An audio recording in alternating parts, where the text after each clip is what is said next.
क्या आपको पता है कि क्रिएटर इकोनॉमी आज 100 अरब डॉलर के ऊपर पहुंच चुकी है और ये हर दिन और ज्यादा ग्रो कर रही है। यूट्यूबर्स, टिकटॉकर्स, पॉडकास्टर्स और इंडिपेंडेंट राइटर्स के कारण ये एक नए जमाने का मीडिया बन चुका है। लेकिन क्रिएटर इकोनॉमी एग्जैक्टली है क्या और ये इतनी बूम क्यों कर रही है? चलिए आज बात करते हैं। Hey fellas, welcome. ऐसे वेलकम बैक हो गया सभी लोग। कैसे हैं आप लोग?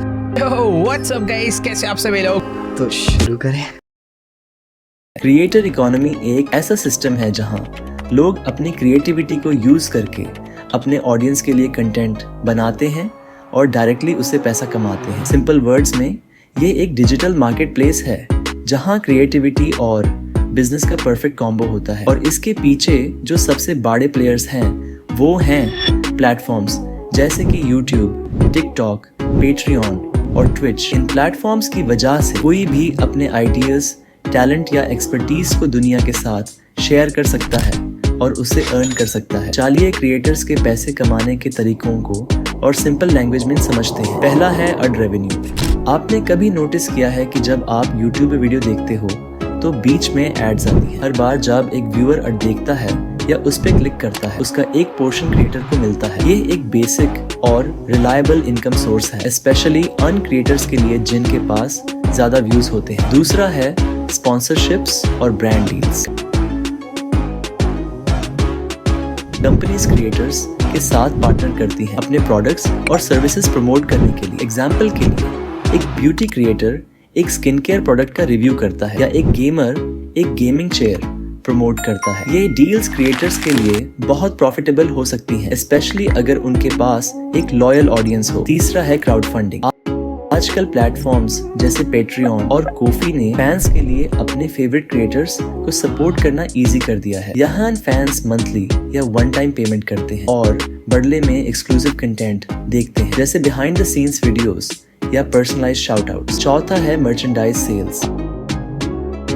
आपने क्रिएटर्स के टी शर्ट्स, मग्स या स्टिकर्स देखे होंगे। ये उनकी अपनी ब्रांडेड चीजें होती हैं जो फैंस के लिए होती हैं। फैंस इन आइटम्स को खरीदते हैं तो शो देयर सपोर्ट और ये क्रिएटर्स के लिए एक एक्स्ट्रा इनकम का सोर्स बन जाता है। और पांचवा है एक्सक्लूसिव कंटेंट और लाइव इवेंट्स। कुछ क्रिएटर्स स्पेशल पेड कंटेंट देते हैं जैसे मास्टर क्लासेस, वेबिनार्स या मेंबरशिप प्रोग्राम्स। इसके अलावा लाइव शोज और इवेंट्स भी क्रिएटर्स के लिए एक बड़ा रेवेन्यू सोर्स बन गए हैं। सिंपल वर्ड्स में जितना ज्यादा क्रिएटिव और कंसिस्टेंट क्रिएटर होगा उसके अर्निंग अपॉर्चुनिटीज उतनी ही ज्यादा होंगी। अब बात करते हैं कि क्रिएटर इकोनॉमी आज इतनी रैपिड ग्रोथ क्यों देख रही है। इसके पीछे 3 मेन रीजंस हैं। पहला रीजन है स्मार्टफोन्स और इंटरनेट। आजकल हर किसी के पास एक स्मार्टफोन है और इंटरनेट का एक्सेस मिल गया है। कंटेंट बनाना और शेयर करना कभी इतना इजी नहीं था। एक नॉर्मल फोन और बेसिक एडिटिंग एप्स का यूज करके कोई भी अपना कंटेंट क्रिएट करके शेयर कर सकता है। दूसरा रीजन है पेंडेमिक का इम्पैक्ट। कोविड-19 पेंडेमिक के टाइम पे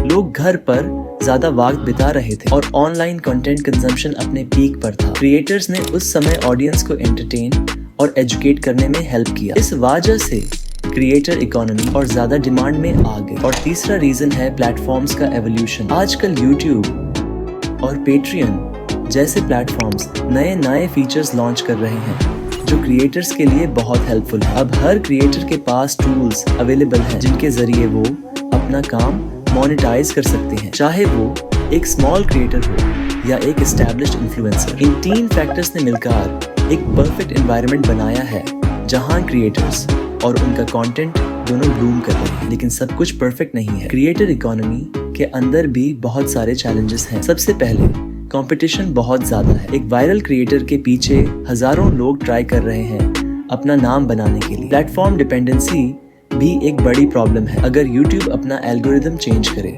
तो एक क्रिएटर का रेवेन्यू पूरा क्रैश हो सकता है। तो अब बात करते हैं फ्यूचर की। क्रिएटर इकोनॉमी का फ्यूचर बहुत एक्साइटिंग लगता है लेकिन अनप्रेडिक्टेबल भी है। नीचे क्रिएटर्स का राइज होने वाला है। गेमिंग ट्यूटोरियल्स से लेकर वीगन रेसिपीज तक हर चीज के लिए एक ऑडियंस बन रही है। डिसेंट्रलाइज्ड प्लेटफॉर्म्स आने वाले हैं जहां क्रिएटर्स का ज्यादा कंट्रोल होगा और कॉर्पोरेट इंटरफेरेंस कम होगा। और AI टूल्स जैसे ChatGPT क्रिएटर्स को हेल्प कर रहे हैं स्क्रिप्टिंग, थंबनेल डिजाइन और इवन कंटेंट एडिट करने में। क्रिएटर इकोनॉमी एक ट्रेंड नहीं है, ये एक कल्चरल शिफ्ट है। ये प्रूव करता है कि अगर आपके पास पैशन और एक कैमरा है तो आप अपनी क्रिएटिविटी को एक करियर में बदल सकते हो। लेकिन आपका क्या ओपिनियन है, ये ईच है।